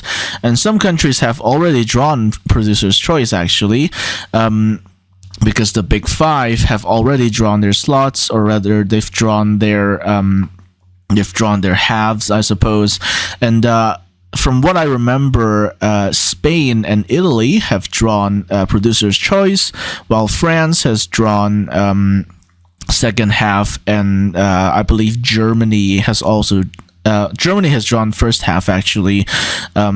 So yeah, that's something that's there now, and I'm not really sure why, but yeah, you can also see here it was planned to reduce the runtime by an hour, but yeah, this is planned only to be shortened by 5 minutes. So yeah, so much for that. After that, we had the allocation draw. I'm not really going to talk about it because we already have the running order now, and different draws of the different halves and such. But we'll talk very quickly about the interval acts. You can see here, we will have Eleni Ferreira, Eric Sada, and Chanel performing their entries for the opening acts, actually, for the first semifinal. So as we're recording this, about 12 hours, 13 hours, something like that, I will be seeing Eleni Ferreira, Eric Sada, and Chanel performing during the jury show. And interval acts, we will also have Benjamin Ingrosso performing a medley of his songs, because, in case you didn't know, Benjamin Ingrosso is actually very popular in Sweden. Even though he didn't have a good result at Eurovision, he's actually really popular in Sweden, even more popular than Loreen, actually, who isn't very popular in Sweden, actually, at all. But also we will have Johnny Logan as well. Maybe this could be a good omen for our Bambi Thug, but we'll have to see what happens. So yeah, we've also got the second semifinal. You can see the running order here. You can also see Nendes Narkotikumides Edamer Kulmidagi stretching out this box. But in terms of interval acts, we have Helena Paparizou, Sertab Erener, and Charlotte Pirelli. So there's a lot of big names here. Some people have compared this to like the grand finale of Eurovision or something like that. But yeah, for the final, you can see here, like I mentioned, Italy and Spain have drawn producer's choice, and France has drawn second half. And Italy, sorry, not Italy, the UK and also Germany have drawn first half, and let's just hope that the UK isn't shafted too much through the draw, but we'll have to see what happens. So this is actually something that I haven't seen actually from the news, but apparently Petra Mede is performing this thing called "We Just Love Eurovision Too Much" in the final, but that's going to be interesting. And in terms of the spokespersons, I'm not really going to talk about these too much because honestly I just don't know a lot of them, but I will talk about a few that I do know. Obviously Kaarija from last year, I don't need to really introduce him. For Georgia we have Sopo Kalvashi, who I think represented Georgia in 2010 with Visionary Dream. For Greece, we have none other than Helena Paparizou herself. For Italy, we have Mario Acampo, who is the commentator for Italy at Junior Eurovision, actually, and I believe was also the person who did the interviews in Turin for 2022. For Luxembourg, we will have Desiree Nosbusch, who was actually one of the most well-regarded hosts of Eurovision in the 20th century, and actually came back to host the national final earlier this year, and she was also very well regarded. For the Netherlands, we have Nicky de Jager, who of course was one of the hosts for Rotterdam. For Poland, we have Vicky Gabor, Junior Eurovision winner. For Spain, we have Soraya. For Ukraine, we have none other than Jamala, and for the UK, we have Joanna Lumley. Now, I have no idea who this person is, but apparently they did an entire dedicated broadcast to announce this, so I assume Joanna Lumley is a relatively important person. And yeah, in terms of actual content, that is pretty much it. You can see here, these are the broadcasts for Eurovision 2024. Like I mentioned, there's going to be Montenegro and apparently also North Macedonia, but yeah, there's awards here. I'm not sure when the Marcel Benzensson thing is going to happen. But in OGAE, we had actually Croatia win OGAE, but we also had the Euro jury, which was won by France, but the overall result was won by Italy, including, the televote and stuff, and the controversy, yada yada. We know what's happening. It is tragic, but it's not a place for me to talk about it, and there's also going to be several big protests happening in Malmo. So, if you're going, you're probably here in Malmo now. If you're watching this, if you're going to Eurovision, but there's going to be several big protests, or at least that's to be expected. And there was also a lot of police vehicles during the turquoise carpet. So, yeah, just if you're going, stay safe, stay away from huge congregations of people wherever possible, and yeah, that's pretty much it really. There's a lot of notes here, and apparently that's what takes up most of the page, but there's also the official album, and that is it for most of the main content. And if that's just what you're watching for, you can just click off of the video right now. But now I'm going to talk about the odds. Alright, so here's our odds for Eurovision 2024. Just to prove that I am currently in Copenhagen, I'm even getting ads for betting stuff in Danish, you can see here, but I'm not going to talk about the bottom too much, because these are winning odds, and let's be realistic, a lot of these countries aren't going to win, so why bet on them anyway? So I think let's start going from maybe 20th or so, but we've seen quite a bit of movement of Estonia and Spain going down, apparently. Somehow Slovenia is 19th in the odds, even though they're not even in the odds to qualify, so I'm not sure what that's about. But some countries have gone up, like Lithuania, Sweden, and Georgia especially. We've also seen the UK go up, like I mentioned earlier. They are now up to 10th in the odds. They're back in the top 10. And most notably, I would say, is Ireland in 7th. Now, imagine telling that to anyone like literally a year ago or something like that, that Ireland could be in the top 10 in the odds and higher than the UK. That's insane in itself, but I think the most interesting developments are up near the top, because France is here. That's honestly a pretty reasonable position. I think combined with a high jury score, that could very well be their final results, but we'll have to see what happens. Above that, we have the Netherlands, which have dropped a little bit, but honestly, not that much. They were actually as high as second, I think, or third at some points, but they're now at 5th, which again I think is a reasonable position. And apparently, Ukraine has now taken over, or rather overtaken, Italy in 3rd place now. And crucially, Croatia has now returned to number 1 to be the odds favorite to win Eurovision.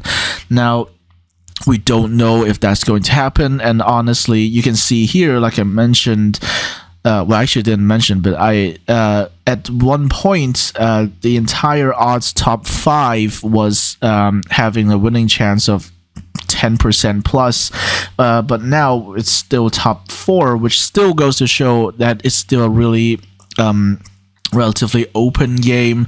You still really don't know who's going to win until the last moment. And actually, a while back, I did a poll where I asked people whether they thought the winning entry this year would have more than 500 points total, and the vast majority of people said that that wouldn't happen.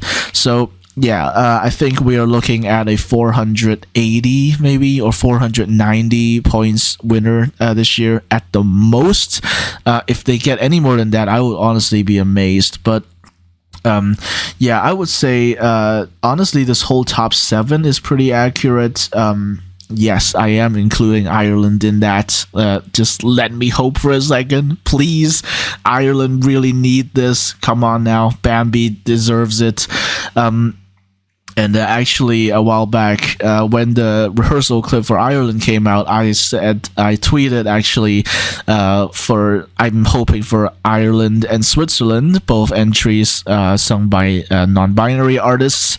I'm hoping for both of those to end in the top 5 in the grand final, which, again, I know it's a little bit too optimistic, especially for Ireland, but please let a boy dream. Anyway, yeah, those are the top 7. I would say in terms of the countries being here, I think that's pretty accurate, but I wouldn't necessarily agree with the order. Currently, I'm still thinking Switzerland is winning, but maybe just by a smidgen. And I think Croatia could be pulled down as well by a not so good jury score, but we'll just have to see how things pan out in that respect. But let's look at the different odds for top 3, top 5 and stuff. And this largely just follows the odds for winners, so I'm not really going to talk about it. I think that could be at the top 3, but I would actually think Italy in the top 3 is more likely than Ukraine, but maybe that's just me.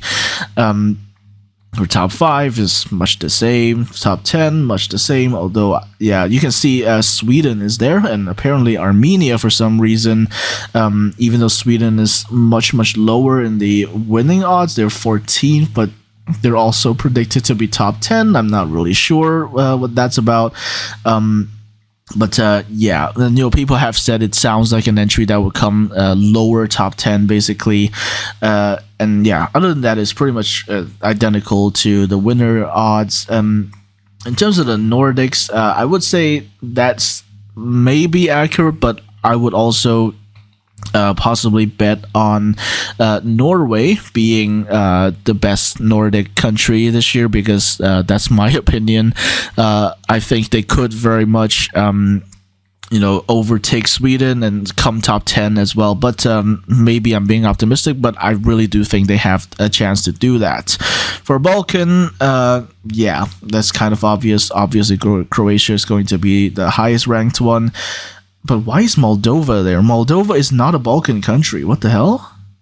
Sorry, I'm just a little dumbfounded. I'm not sure why Moldova is counted as a Balkan country here. Like Romania, sure, a little bit borderline, but sure. But Moldova is not a Balkan country. Come on now. In terms of Big Five, yeah, pretty much everyone expects Italy to be the best one. Baltic, yeah, again, Lithuania, a step above the rest. For jury, pretty much everyone expects France to win it. Well, not everyone necessarily, but I think France will definitely be in the top three in the jury, and Switzerland and Italy, and I think that is a very plausible top three in the jury. Except you might like substitute one of them for Ukraine, but I don't even know about that. I don't even know why Croatia is that high. Like I would put the UK and Belgium above that actually, but that top three is very likely in the jury, I would say. And in terms of the televote, yeah, Croatia is very likely to win, but I would also say Netherlands has a good chance as well.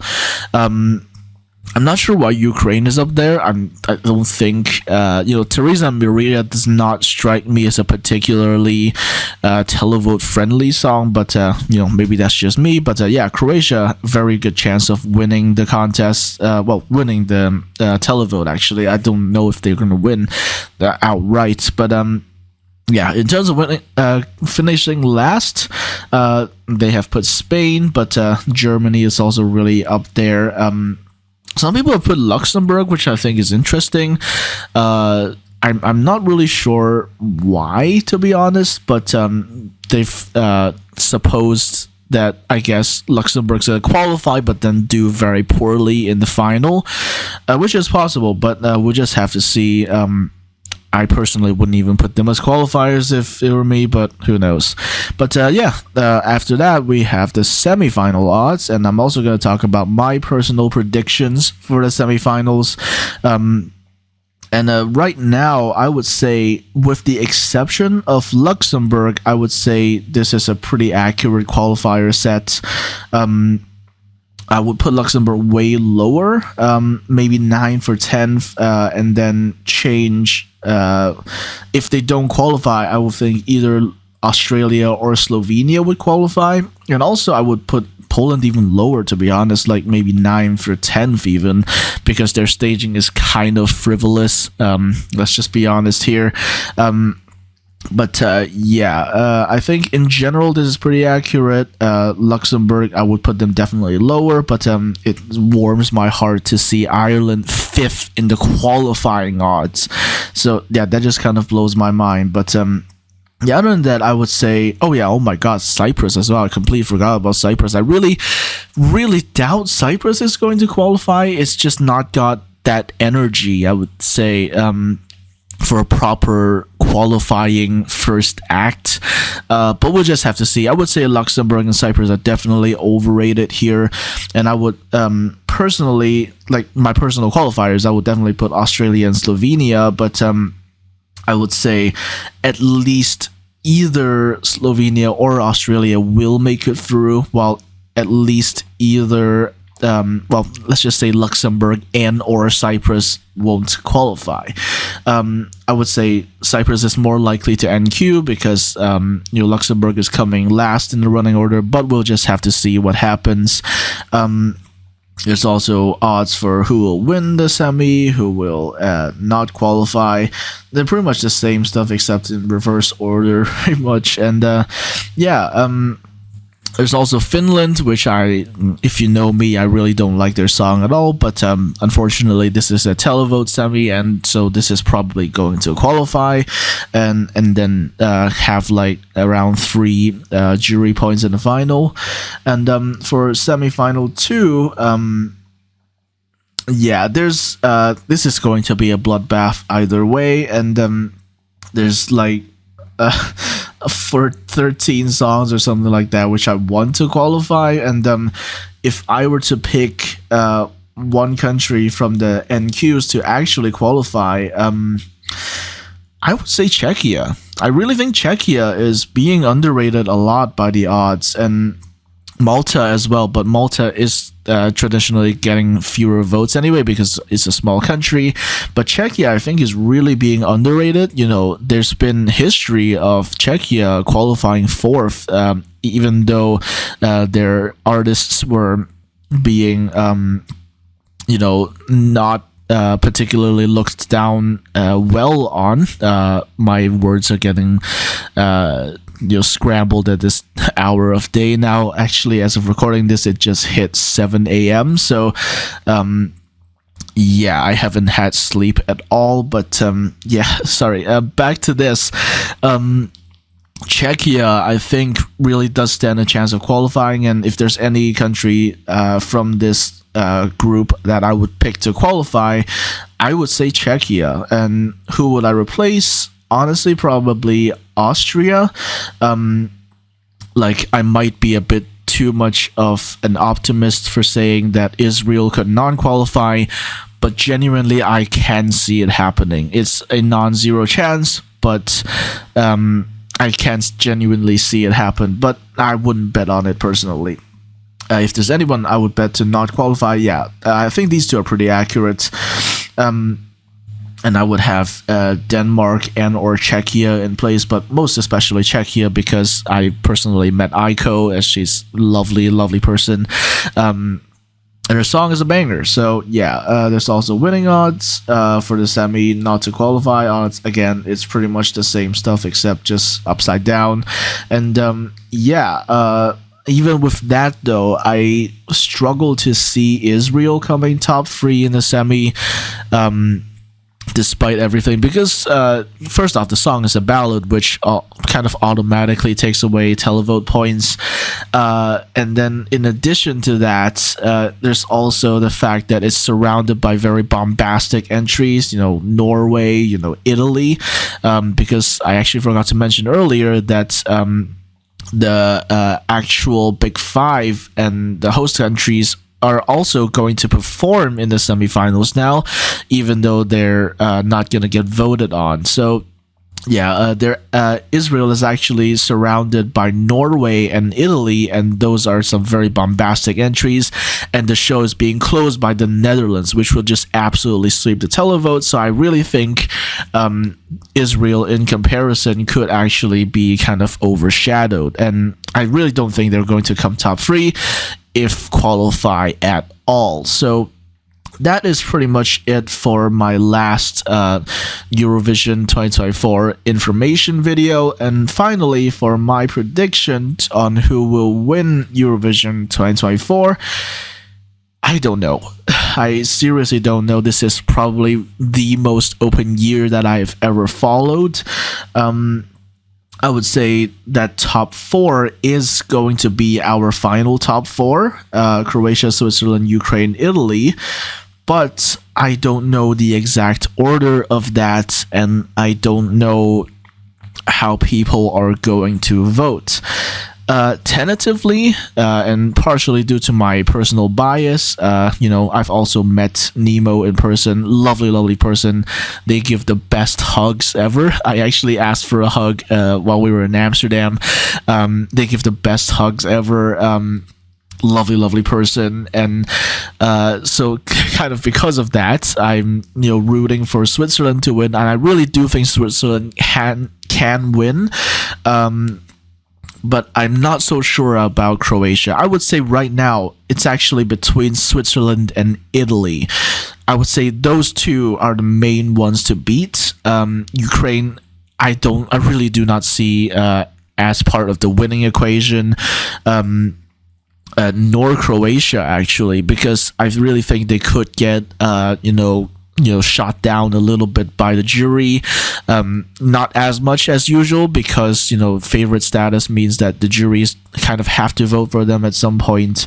But I would say for the win, it's actually between Switzerland and Italy. So that's all I'm going to predict. I don't dare to predict any further than that. And yeah, that is going to be my last video on what we know about Eurovision 2024. I will upload more Eurovision content after that. Like I said, I still have all of the vlogs from the pre-parties and concerts that I've been to that I haven't edited yet. I might also do like a little video of myself reacting to the final points results, points announcement. But other than that, that is pretty much it for the Eurovision 2024 season. I hope you enjoyed all of my what we know so far videos for Eurovision 2024. Like this video if you did enjoy at least this particular rather ranty video. Subscribe to the channel so you don't miss my content after Eurovision 2024, and I'll see you next time.